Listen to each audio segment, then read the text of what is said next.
Soy Fernando Díaz Villanueva, hoy es 2 de marzo de 2019 y esto es La Contracrónica.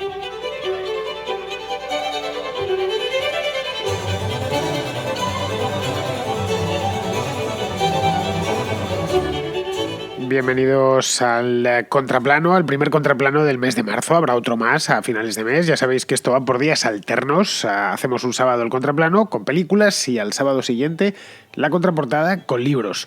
Los domingos no cambia nada, los domingos sigue siendo la contrarréplica, es decir, las preguntas y las respuestas que, como bien sabéis todos vosotros, voy cargadísimo de llamadas vuestras, lo que no significa que dejéis de enviarlas en ningún momento. Me gusta mucho que me enviéis notas de voz, ya sabéis, a través de WhatsApp, y si no lo sabéis os lo digo ya, estas notas de voz se envían a través del microfonito ese que aparece en pantalla cuando vamos a enviar un mensaje de WhatsApp. Lo digo por si alguna vez no lo habéis utilizado, que todo es posible.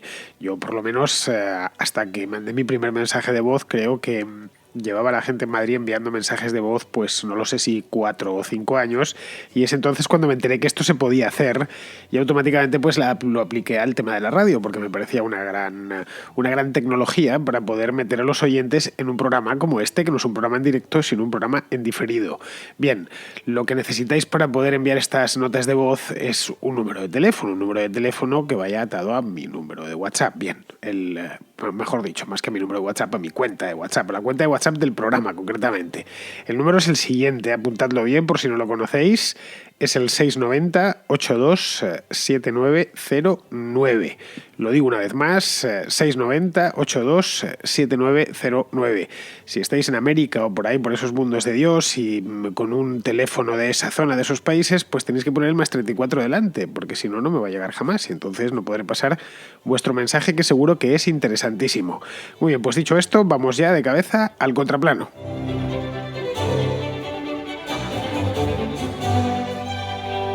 Empezamos, como siempre, con Jaume de Mallorca, que nos trae una película de culto de finales de los años 90, que supongo que la mayoría de vosotros ya conocerá. Una película que a mí me gustó mucho es la película de American History X de 1998. Está protagonizada por Edward Norton y Edward Furlong, ¿vale? El primero en el papel del hermano mayor, Derek Viñard, y el segundo en el papel del hermano menor, Daniel Viñard. En esta película, el hermano pequeño es un chico que es neonazi. Entonces presenta en la escuela un trabajo ensalzando la figura de Adolf Hitler y ensalzando también el libro del Mein Kampf y un ensayo antisemita, obviamente. Una vez hecho este ensayo, el director de la escuela le llama y le dice que escriba otro sobre el encarcelamiento de su hermano mayor, Derek Viñard. Su hermano mayor es liberado esa misma semana. Entonces la película trata cómo el hermano mayor intenta alejarse de toda su vida anterior de neonazi, y el hermano pequeño cómo se va dando poco a poco que esas ideas y ese mundo en el que vivía pues era bastante malo para él y para su familia. La verdad es que está muy bien la película, es en algunos momentos un poco bestia, pero a mí me gustó mucho. Bueno, American History X es una gran película. Fue estrenada en el año 1998, lo recuerdo a la perfección porque fui a verla personalmente, esa película, me interesaba, se hizo una gran campaña antes del lanzamiento, se pusieron trailers, en aquel entonces no existía YouTube, faltaban todavía unos años para ver YouTube, y entonces los trailers o los veías en televisión o directamente no los veías, no había otra manera. Lo que sucedía en aquel entonces, lo digo para los jóvenes, había programas de cine, os parecerá mentira, en televisión había unos cuantos programas de cine, información cinematográfica dentro de la programación, y siempre ahí solían meter los trailers de tal manera que lo veías una vez y ya está, o dos a lo sumo. Tenías ya que quedarte con la vaina y con la idea y tenías que ir a ver la película después de ver ese trailer, no es como ahora, que tenemos que si el tráiler, que si el tráiler 2, que si el tráiler 3, que si el teaser, que si no sé qué, bueno, que si el estudio decide soltarnos algunos diálogos para ponernos los dientes largos. Bien, eso en 1998, hace 20 años, no existía. Pues bien, esta película es de justo ese año. Y en aquella época, estoy hablando, pues eso, 99, 2000, tuvo muy buena prensa. Yo la verdad es que hace muchos años que no la veo, pero en su momento sí que la vi un par de veces, por lo menos, y me gustó mucho. Edward Norton, que es el protagonista de la película, que al año siguiente se consagró como, bueno, pues como un actorazo de primera categoría con El Club de la Lucha, que por cierto no ha venido todavía por aquí, por el contraplano, y es también una gran película, pues Edward Norton lo borda. Y ojo que el papel suyo en esta película es muy complicado, porque lo del papel protagonista, lo de Edward Norton en American History X es un auténtico descenso a los infiernos, y luego después de descender a los infiernos escala el Everest buscando la redención. En fin, que es una de las grandes películas que tiene como trasfondo el racismo, claramente os lo podéis imaginar, aparte no tenéis más que mirar el cartel de la película y ya os lo podéis imaginar. Y bueno, lo trata de una manera bastante cruda, todo hay que decirlo. Una vez te pones a verla ya sabes que no vas a encontrar flores y buenas palabras, sino todo lo contrario, pero bueno, lo digo por si alguno es sensible y se impresiona con poca cosa, pues esta no va a ser su película. Tampoco es excesivamente violenta, a ver si me entendéis. Es violenta porque el tema es violento en sí, pero bueno, es una película que está muy bien. Ya os he dicho que me gustó muchísimo, me gustó además la manera en la que está rodada. Por ejemplo, la narrativa no lineal que emplea el director es muy buena, y bueno, y en general, como está todo rodado mezclando planos en blanco y negro con otros en color para separar las dos historias de la película. En definitiva, muy recomendable, un drama en toda regla, salpimentado, eso sí, por escenas violentas y con un mensaje, y esto sí es cierto, muy poderoso. Bien, seguimos con Lucas, que nos trae 2 películas sobre Vietnam. Y por cierto, las 2 son buenísimas. Hola Fernando, hoy quería traer 2 películas sobre la guerra de Vietnam que en mi opinión son las mejores que se han hecho sobre el conflicto, o de las mejores, mejor dicho. Me parece que todavía no han aparecido ninguna de las dos en el contraplano. Disculpad si es así y no me he fijado bien. Una es Apocalypse Now de Francis Ford Coppola y la otra es La chaqueta metálica de Stanley Kubrick, estrenadas en 1979 y 1987 respectivamente. Bueno, como me consta perfectamente que has visto ambas muchísimas veces, prefiero que profundices tú mejor, Fernando. Solo deciros que ambas son muy buenas, de un gran realismo y muy instructivas sobre el conflicto de Vietnam y las muchas miserias que tiene la guerra, aunque el argumento de Apocalipsis Now es algo más enrevesado. Son películas parecidas en cuanto a la performance, diríamos, al escenario, pero son diferentes entre sí. Bueno, ambas me parecen 2 grandes películas de cine bélico, sobre todo La chaqueta metálica. Bueno, grande como todo lo que hizo Stanley Kubrick, por otro lado. Y Apocalipsis Now tiene un mejor elenco: Martin Sheen, Marlon Brando, Robert Duvall, Harrison Ford, pero me parece un poco mejor el film de Kubrick. Y ya para acabar, como ya te habrán pedido, te animo a hacer una contrahistoria sobre la guerra de Vietnam. Que la disfrutéis. Muchas gracias y un abrazo, Fernando. Bueno, Lucas, lo que nos traes son, a ver cómo te lo explico, son palabras mayores, porque son 2 peliculones, de esos que de no cansarte nunca de verlos. A mí la verdad es que, os lo he dicho ya en alguna ocasión, el cine bélico me gusta mucho, y eso que no hice ni siquiera la mili, es decir, el servicio militar, a pesar de que a mí me llamaron a filas, claro, por una cuestión de edad, aunque ya era la última época y de mi quinta fueron pocos a la mili. Digamos que fue el que quiso, porque en aquel entonces, ya en los años 90, o te librabas por cualquier cosa. Yo me libré por la alergia al polen, no os digo más. Es decir, una cosa que parecía de chiste cuando eso se lo contaba a mi padre, no se lo podía creer. ¿Cómo que te vas a librar de la mili por tener alergia al polen? Sí, es cierto, pues sí, yo me libré así. O la gente se estaba pidiendo prórrogas sin parar, así que al final los que nacimos en los 70, en gran medida, muchos, la mayor parte creo que no fuimos a hacer la mili, no por nada, sino porque no quisimos y porque además tampoco es que nos lo pusiese el gobierno muy difícil el no hacerla. Pues eso, que me gusta el cine bélico a pesar de no haber ido a la mili, nunca me he vestido de militar, jamás he disparado un arma y además soy de talante pacífico, pero a pesar de todo ello me encanta el cine militar. Pero vamos, las razones son obvias y van de suyo. La guerra nos lleva al extremo a los seres humanos y por lo tanto pues es capaz de sacar lo mejor y lo peor de nosotros mismos. Y quizás sea por eso, bueno, quizá no. Seguro que es por eso que salen tan buenos guiones con las historias de guerra. No necesariamente hay historias de guerra que son una auténtica patata, pero en el cine bélico encontramos un montón de buenas películas, o al menos a mí me lo parece. Bien, veamos las que nos ha puesto sobre la mesa Lucas. La primera es Apocalipsis Now, que ya estuvo por aquí. Lucas estuvo por aquí hace unos meses, en octubre concretamente, el día 20 de octubre del año pasado. La recomendaron en aquel momento Jaume de Mallorca, que la trajo, y Ariel de Buenos Aires.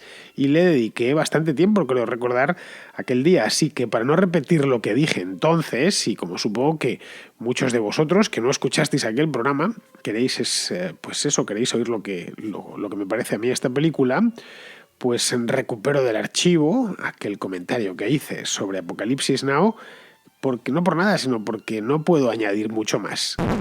Es, como os decía antes, una de las obras maestras de la historia del cine. Es un peliculón.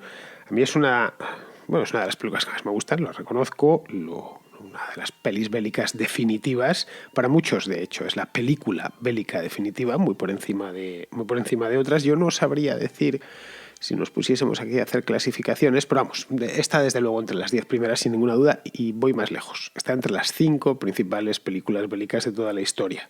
Esta película, como bien nos comentan, es una película basada en una novela que es muy famosa. Es una novela de Joseph Conrad que, bueno, no es de la época es del siglo XX, pero de principios del siglo XX, no es de la época de la guerra del Vietnam. Creo que fue, de hecho, se lanzó al mercado en el año 1900, si mal no recuerdo, 1901 o 1899, pero justo en el cambio de siglo entre el 19 y el 20, como veis, pues claro, 60, 70 años de la guerra del Vietnam, y la novela original de Conrad está ambientada en el Congo belga. Se llama El corazón de las tinieblas, como ya ha dicho Ariel, y Coppola lo que hizo fue adaptar esta novela y se la trajo al Vietnam de los años 70, debidamente actualizada. Aquí los yanquis, el ejército yanqui, serían los colonos belgas del Congo. En el Congo en el año 1900 no había una guerra. Y luego los vietnamitas pues serían los congoleses, es decir, los habitantes del lugar. Hay muchísimos parecidos entre la novela y la película. La historia realmente es la misma. El personaje de Kurtz, por ejemplo, también está extraído de la novela, y en la película lo interpreta Marlon Brando. Lo habréis visto más. Aunque no hayáis visto la película, habréis visto algún fotograma de Marlon Brando interpretando al coronel Kurtz. Pero en la novela no es un militar, obviamente, sino que la novela de Conrad es el dueño de una explotación de marfil, creo. La novela, por cierto, está bastante bien. Si os gusta este tipo de literatura, os gustará también esta novela. Aquí lo que hace Marlon Brando, aquí interpreta, es a un coronel renegado del ejército de Estados Unidos que se ha internado en la selva y se ha puesto por su cuenta. Bueno, tanto la novela, está El corazón de las tinieblas, de Joseph Conrad, como la película están llenas de simbolismos. Es muy, muy rica la novela, y la película, bueno, en este caso estamos hablando de la película, es decir, que es una película que, como dice Ariel, te la puedes ver 30 veces sin demasiados problemas. No sé si 30 son muchas, pero que es una película que te pide más de un visionado. En el primero, de hecho, te deja un poco desconcertado, en el segundo gana, y en el tercero ya creo que es el visionado definitivo. Es cuando aprendes a valorar todos los matices de Apocalipsis Now. Simbolismos de todo tipo, sobre la misma guerra, sobre el derecho que asiste a los yanquis a entrar en aquel país. En el caso de la novela, pues es el derecho de los belgas o los europeos, de manera general, a apoderarse del Congo y explotarlo como lo explotaron, ¿no? También sobre la misma locura. Kurtz es esencialmente un loco de atar, además.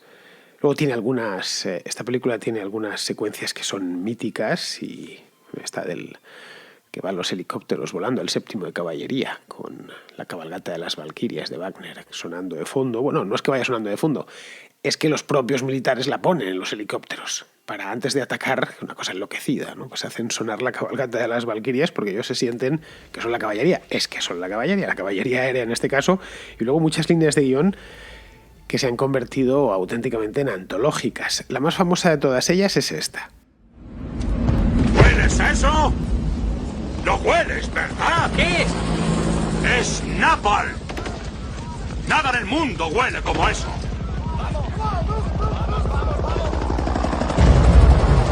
Me gusta el olor del napalm por la mañana. Una vez durante 12 horas bombardeamos una colina y al acabar subí. No encontramos ni un cadáver de esos amarillos de mierda. ¡Qué pestazo! El de la gasolina quemada. Aquella colina olía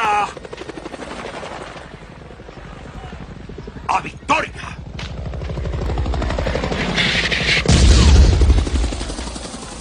Algún día acabará esta guerra. Esto seguro que lo habéis oído 100.000 veces. Me encanta el olor a napalm por la mañana. Se dice además, ha pasado al lenguaje común, ¿no? Cuando estás metido en una guerra de cualquier tipo, dices, bueno, me encanta el olor a napalm, la que acabo de liar o la que vamos a liar. Aquí habréis visto esta escena, es una pena que esto no sea la tele sino la radio, no os la puedo enseñar, os la he puesto para que la escuchéis. Están en pleno bombardeo, como habéis oído. Aquí es Robert Duvall que habla, el actor, y le está contando a los soldados esta historia.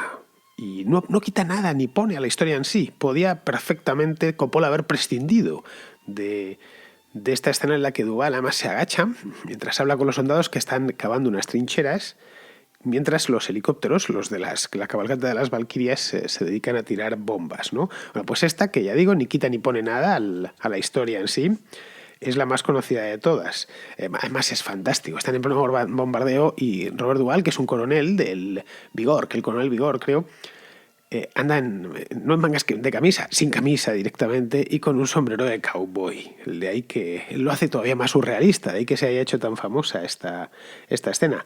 Bueno, por lo demás, y con esto ya voy terminando, yo creo que es la mejor película de Vietnam. No sé si es la mejor película bélica, os lo he dicho antes, pero sí seguro de las que hicieron de Vietnam, que han hecho muchísimas, jamás filmadas, vamos, de todas las que han hecho. Y ojo, de Vietnam se han hecho grandes películas, tanto en los 70 como en los años 80, pero eso sí, fracasó estrepitosamente en los Oscars, y la crítica no fue excesivamente magnánima con ella. Se llevó premios, pero fueron premios menores. No sé, quizá por su dureza o porque no es una película fácil de ver ni de entender. Ya os he dicho que al primer visionado causa un poco de estupor y luego ya a partir del segundo, el tercero, es cuando uno entiende y disfruta la película completa. Luego, también es que esta película no es de ahora, no es que se haya hecho hace 5, 6 o 10 años, es una película del año 1979. En aquel entonces la guerra de Vietnam, estamos hablando de una película que tiene casi 40 años, la guerra de Vietnam estaba muy cercana en el tiempo. Los gringos se retiraron de allí en 1973, entonces llevaban pues muy poquito tiempo fuera y pues un poco como diría casi la guerra de Irak, que la tenemos nosotros muy cerca y nos interpela directamente. Sí, más o menos no han pasado unos cuantos años más. La guerra de Irak terminó, formalmente terminó en 2011, sí, más o menos, como si ahora mismo se hace una buena película de la guerra de Irak, pues nos dice mucho más de lo que nos puede decir ahora mismo la guerra del Vietnam. En aquel entonces estaba de plena actualidad, más había sido para los estadounidenses una derrota espantosa que les marcó y les sigue marcando todavía muchísimo. Y lo del Oscar no lo sé, quizás se debió también, es posible, se debió a que el año anterior, es decir, en 1978, el Oscar se lo habían dado a El Cazador, que está ambientada también en Vietnam. Es una película muy buena, por cierto, a ver si me la traéis un día.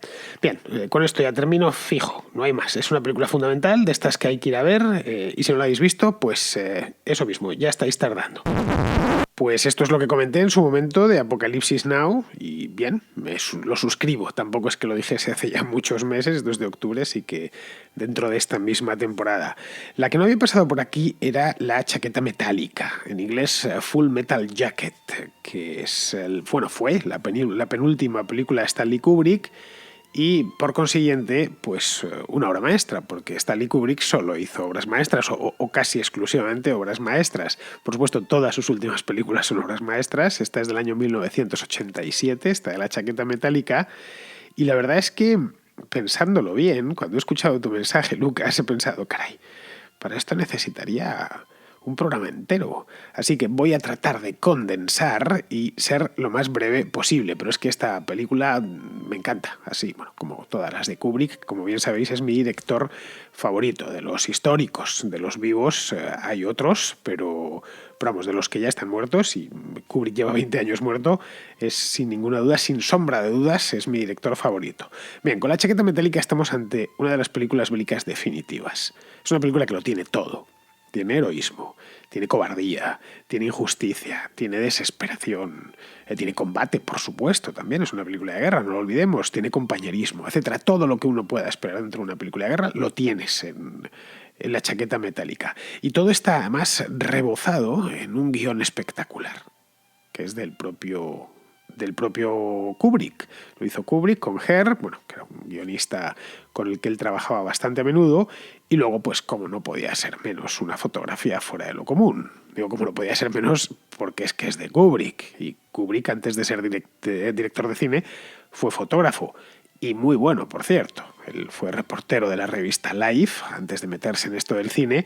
Hay una foto de un retrato de Kubrick, un autorretrato, por cierto, mítico, en el que él aparece con una Leica M3. Buscadlo. Él era jovencito, debía tener en aquel entonces 20 y tantos años, una cosa así. Se hizo un retrato contra el espejo con su Leica M3 a la altura aproximadamente del pecho, una cosa así. Disparó y le salió. Bueno, pues siempre que se trata de poner al Kubrick joven o biografías de Kubrick o sus mejores películas, suele utilizarse esta fotografía.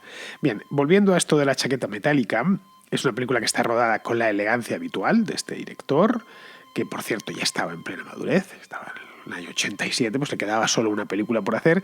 Kubrick al final de su vida fue bastante perezoso con el tema de las películas, hizo muy pocas desde los años 80, y 90 hizo un par de películas, porque la siguiente, que es Eyes Wide Shut, es del año 99, es decir, justo del año que se estrenó en el 99, justo del año que murió, y la anterior había sido La chaqueta metálica 12 años antes. Pero bueno, ya en aquel entonces no tenía necesidad de mostrar nada, y lo que hacía, lo hacía de una manera excepcional. Así que aquí lo que encontramos es a un Kubrick maduro, completo, que emplea todos sus conocimientos cinematográficos, que eran muchísimos. Es decir, que es una película sin plano malo. No hay un movimiento de cámara sin justificar. No hay longitud focal que no emplee en el momento adecuado. Y eso que la historia, en principio, es sencilla. Si nos planteamos, destripamos la chaqueta metálica, una de las cosas que vemos es que es de una sencillez apabullante la historia que cuenta. Esto es el protagonista, es un joven recluta que se alista en los marines a finales de los años 60, está ambientada a finales de los 60, la época del Vietnam, claro. Es decir, ahora el Vietnam nos pilla un poco más lejos, bueno, un poco bastante más lejos, ya a 50 años vista, pero claro, esta peli tiene 30 años y entonces en aquel entonces estaba solo a 20 años vista. Es como si ahora, pues como estamos mirando ahora en finales de los 90, es como se veía a finales de los 80 se veía la guerra del Vietnam. Es decir, era una cosa que todavía se podía tocar con las manos. La mayor parte de la gente que estaba viva en aquel entonces lo había, menos los niños y los muy jovencitos. El resto en Estados Unidos por lo menos habían vivido la guerra de Vietnam muy de cerca, y bueno, como esto fue en Estados Unidos, pues lo había vivido el resto del mundo también. Es decir, que era un episodio histórico muy, muy extremadamente cercano. Ya digo, solo a 15, 20 años vista. Así que esto está ambientado entonces, es este chico jovencito que se alista, no por nada, sino porque esté poseído de un patriotismo exacerbado ni nada de eso, ni porque quiera ser militar, no tiene una especial vocación, sino porque no sabe qué hacer exactamente con su vida. Esa es la razón por la que se alista, que por otro lado es bastante común. No pensemos que la historia de este hombre es reproducible en muchísimos soldados que se han metido al ejército, bueno, pues porque a los 19 años pues no han ido a la universidad o han ido y han terminado ya, pero no saben muy bien qué hacer con su vida, pues me voy a ir al ejército y voy a estar ahí un par de años, que algo sacaré de allí, experiencia, qué sé yo. Bueno, experiencia es obviamente pues en el ejército, y más en un ejército que estaba en guerra en aquel entonces, como era el ejército estadounidense en Vietnam, pues más experiencias todavía. Bueno, la cosa es que le envían a un campo de entrenamiento que está en Carolina del Sur, si mal no recuerdo, y es decir, la película empieza allí en el campo de entrenamiento, no en el frente. Es cuando menos curioso. Las películas bélicas empiezan ya dentro de la guerra. En este caso no. En este caso una buena parte de la película tiene lugar en un campo de entrenamiento que es, por cierto, la mejor parte de la película.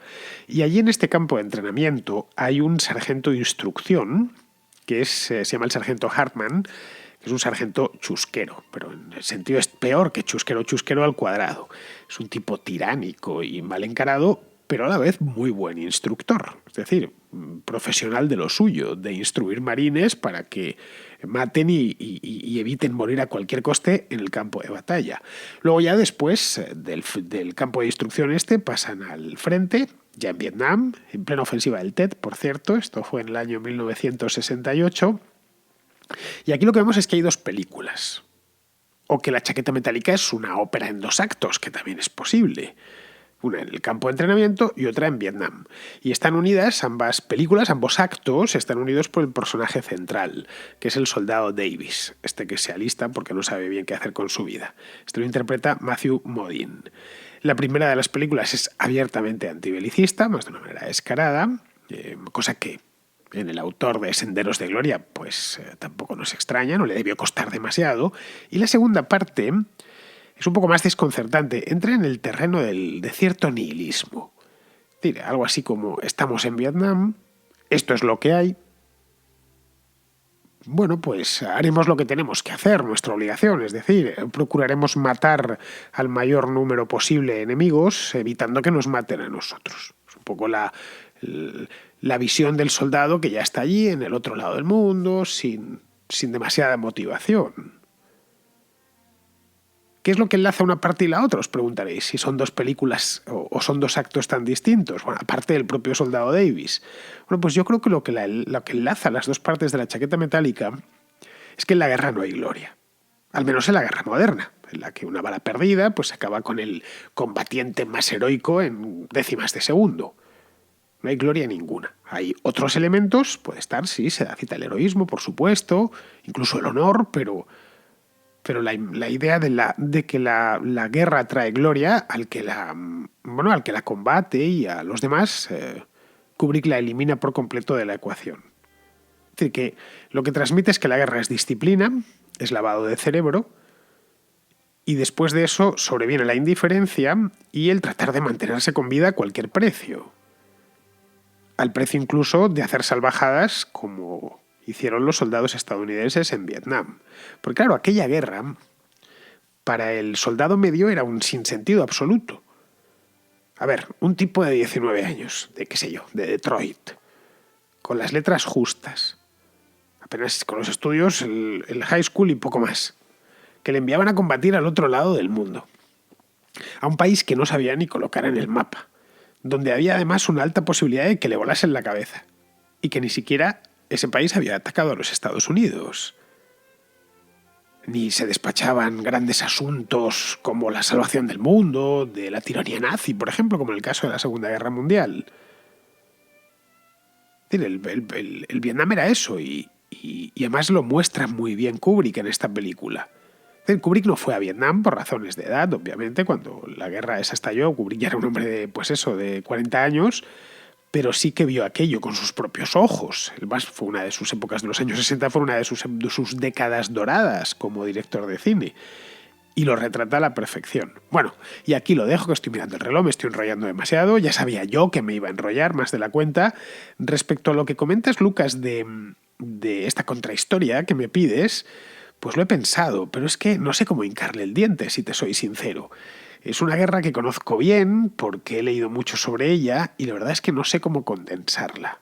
La guerra completa, una guerra larga, no lo olvides, más de 10 años. Así que mira, casi mejor hacemos una cosa. Me mandas una notita de estas para el contracorte con un tema concreto, no toda la guerra, por supuesto, y veré lo que puedo hacer.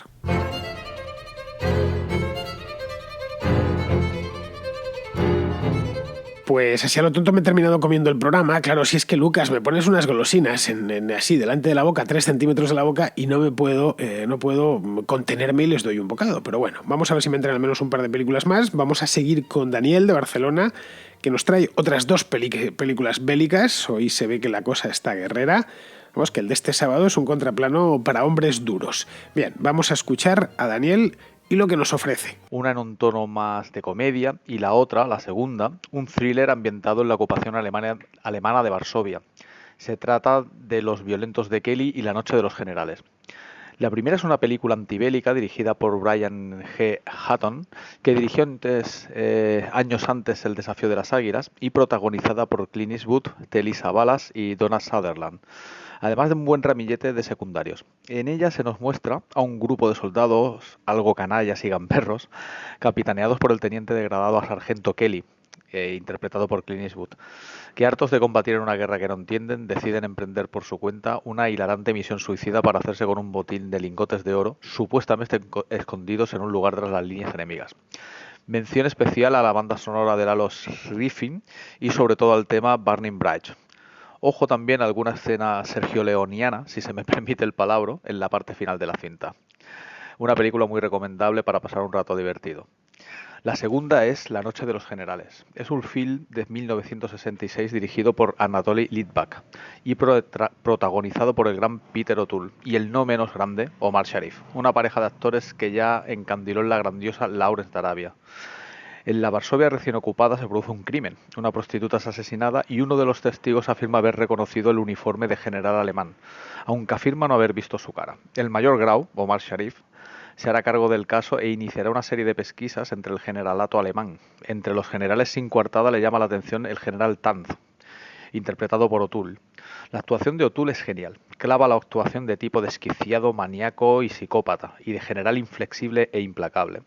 Dos grandes películas para los amantes del cine bélico clásico que espero disfruten todos los oyentes del contraplano. Un saludo a todos los oyentes y en especial a Fernando por su gran trabajo. Gracias. Pues mira, Daniel, La noche de los generales no la he visto, así que no te puedo hablar de ella, porque no sé nada de esa película. Pero la de los violentos de Kelly sí, esta sí la he visto. Es una película muy entretenida y bueno, y a ratos es bastante divertida. Esta es una película que antiguamente daban en televisión, ahora pues como ya nadie ve la tele, pero la típica película es una película del año 70 y que ponían en los años 80 pues en las sobremesas por la noche, etcétera, en los 90 también, es decir, la típica película que pasaban por televisión, porque además los actores, que en aquel entonces no eran tan famosos en 1970, luego se convirtieron en auténticas estrellas del celuloide. El caso más claro era Clint Eastwood. Entonces, una película con un Clint Eastwood joven, aquel entonces Clint Eastwood era, bueno, en comparación con lo que es hoy en día, pues claro, era un chavalín, ¿no? Pero vamos, era un tipo de 30 y tantos años, de muy buen ver, por cierto, o el propio Donald Sutherland, que era incluso más joven. Pues estos actores en los años 80 se habían convertido y en los 90 se habían convertido en estrellas fulgurantes. Y eso suponía pues, que estas películas se pasasen bastante a menudo por la tele. Pero vamos, es una película como tal muy del momento, del año 70. Es decir, en el punto álgido de la guerra de Vietnam, cuando todo lo bélico estaba muy desprestigiado. Por lo menos en Estados Unidos, donde había manifestaciones contra la guerra del Vietnam, era el punto álgido del movimiento hippie, del movimiento pacifista. Así que esta de los violentos de Kelly, aunque en inglés creo que se llama Los héroes de Kelly. Se hizo una de estas traducciones creativas tan típicas de los doblajes, pero vamos, que de héroes no tenían nada. Y de violentos tampoco mucho, si te soy sincero. Es una comedia, es una película de guerra cómica. Podríamos definirla así. Pero vamos, que iba a atender a los gustos de la época. Poniendo unos soldados aliados en Francia, unos soldados estadounidenses de una brigada de infantería que no quieren combatir, que van desaliñados y encima de todo eso además quieren dar un golpe. Bueno, que lo quieren dar hasta el punto que se ponen de acuerdo con los alemanes para darlo, con sus propios enemigos. El reparto, eso sí, es de lujo. Eso es la salva, pero vamos, que la película está bien. Si tenéis oportunidad de verla por ahí, no os la perdáis porque es una peli, ya os he dicho antes, bastante entretenida. Tenéis, como os he dicho, a Clint Eastwood, está Telly Savalas y está pues Donald Sutherland, que también os lo he comentado.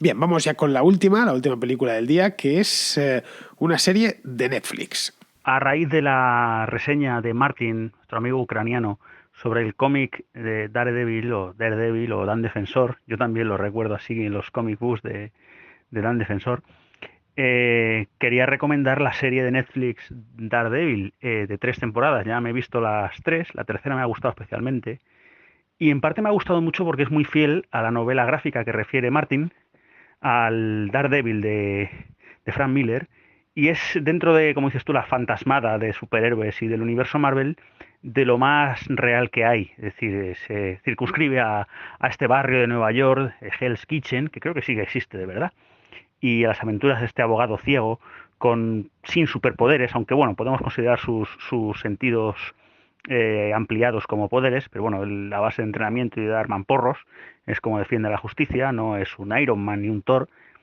Y me gustó mucho la serie, las 3 temporadas de 13 episodios cada una, con especial mención a Vincent D'Onofrio haciendo de Kingpin, que para mí está genial.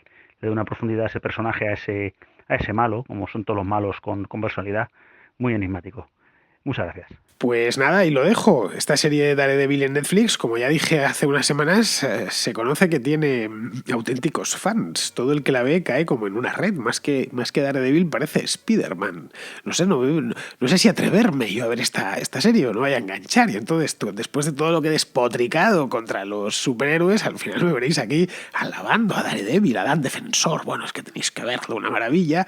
No sé, lo mismo le doy una oportunidad. Como tengo Netflix, estoy suscrito, pues igual me doy un capítulo, aunque solo sea. Lo malo es que me engancharé y claro, ya me conozco yo y por eso procuro evitar las series, porque luego te estás esclavizado. Es decir, me quité el tabaco hace ya tantos años para no estar esclavizado con los cigarrillos, pues ahora lo que procuro es no esclavizarme con casi ninguna cosa.